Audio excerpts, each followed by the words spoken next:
the single greatest strategic failure in marketing is something I call the flat system illusion. It's this belief that you can scale a business by just doing more of what you're already doing.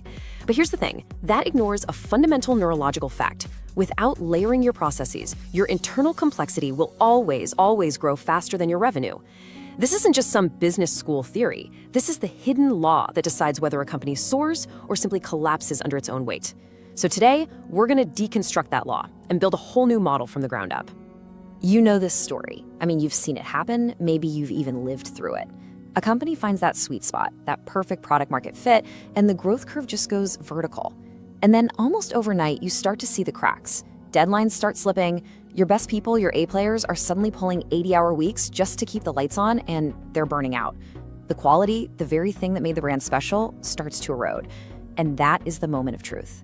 That's when hustle stops being your biggest asset and becomes your #1 liability. You know, all the conventional wisdom tells us to just slam our foot on the gas, right? Hustle harder, hire faster. But this slide, well, it shows the brutal reality of what actually happens. That advice leads directly to what we call complexity collapse. Communication gets tangled into a giant knot, the founder becomes the single point of failure for every tiny decision, and the product, well, the product inevitably suffers. The very things you thought would drive growth end up becoming the architects of the company's downfall. And this, right here, this is the central paradox of scaling. In a flat system, every single time you try to optimize one little piece of the puzzle, you're just adding more stress to the whole structure.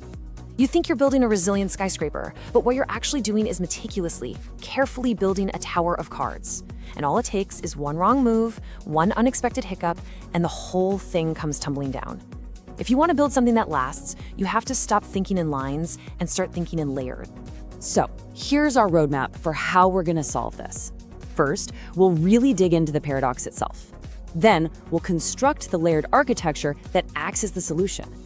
After that, we'll see how this creates a self-healing system that works with our human psychology, not against it. And from there, we'll lay out a practical blueprint for you before we get to the final equation that ties it all together. All right, section 1, the scaling paradox. Look, to solve a problem like this, you really have to understand where it came from. This isn't some new issue, but its modern form hit a crisis point that forced an entirely new way of thinking, because that old model, the one based on heroic effort and so-called tribal knowledge, it officially broke.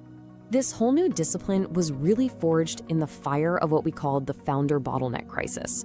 See, back in the mid-2010s, SaaS companies were growing so ridiculously fast that their internal tribal knowledge, all those unwritten rules that live inside a few key people's heads, it just couldn't keep up. The founders suddenly became the company's single point of failure. And this forced a massive shift from investors. They stopped caring about just raw revenue. They started demanding something called operational throughput. It's a measure of a system's ability to reliably produce value, completely independent of any single person. Suddenly, a resilient, soulless machine was worth way more than a brilliant team trapped in a chaotic room. Okay, section 2, layered architecture. So where does the solution come from? Well, it comes from a field that has mastered complexity for decades, software engineering. This is where we stop trying to fight chaos and we start architecting order. The big idea here is something called the modular operational stack. I want you to forget about having one giant, complicated, grand plan. Instead, you're going to build your company like a piece of modern software with distinct, independent, and what we call encapsulated layers. Each layer has exactly one job, it does that job perfectly, and it only communicates with the other layers through clean, defined inputs and outputs. That's it. It all starts right here, at layer 1, the foundation. This is the absolute bedrock of your operation. It's where all the essential, repeatable grunt work of the business lives. Every single task is meticulously documented in standard operating procedures, or SOPs. And the goal of this layer? Absolute predictability. It's the concrete slab your whole skyscraper is going to be built on. No creativity, no guesswork, just flawless execution of a known process, over and over again. Now, sitting on top of that foundation is layer 2, the middleware. Think of this as the brain of the system. It's all the automation, the dashboards, the reporting that is constantly monitoring that foundation layer. Now, it's not managing people, it's monitoring the health and the output of the process itself. Its only job is to confirm that the foundation is doing exactly what it was designed to do. And finally, we have layer 3, the executive layer. And this is a really crucial distinction. This layer isn't for managing the day-to-day. It's for designing the system. The people here are the architects. They don't get involved unless the middleware layer sends up a flare, a signal that there's been an exception, a deviation, or a total layer failure. Their job isn't to do the work. Their job is to improve the design of the work. Okay, section 3, the self-healing system. So we've got our 3 layers. But how do they interact to create something that doesn't just run, but actually gets stronger over time? This, my friends, is where the magic happens. We go from a static blueprint to a living, self-healing system through a process called recursive optimization.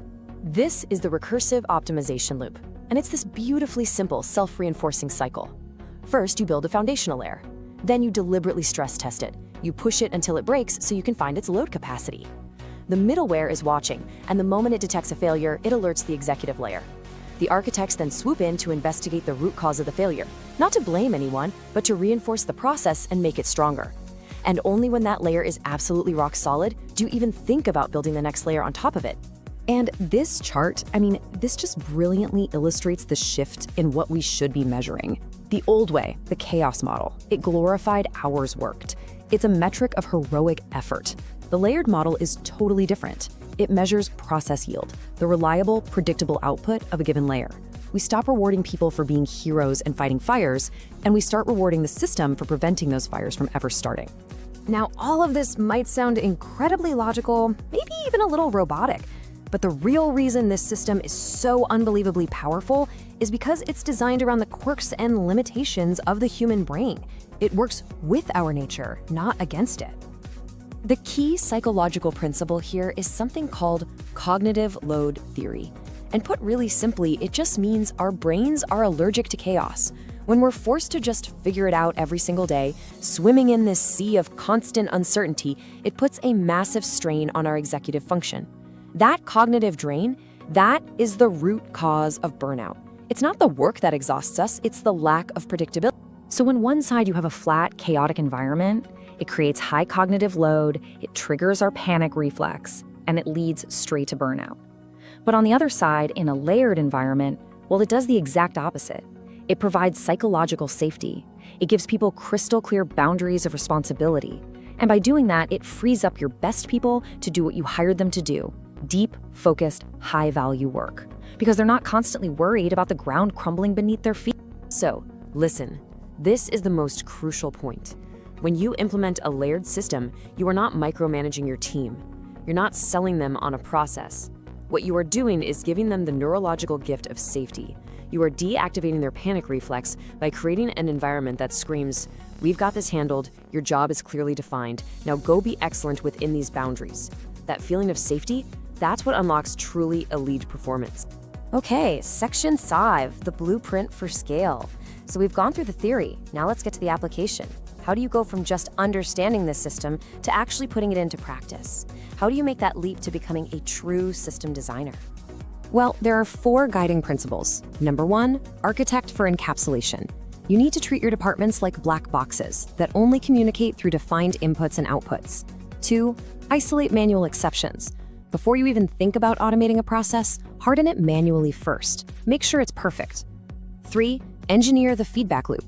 Every single layer needs a simple red light/green light signal to tell the layer above it if it's healthy or not. And 4, measure systemic fragility. If your head of sales quitting would completely destroy your business, your sales layer is too fragile. You have to constantly be hunting for and eliminating these single points of failure.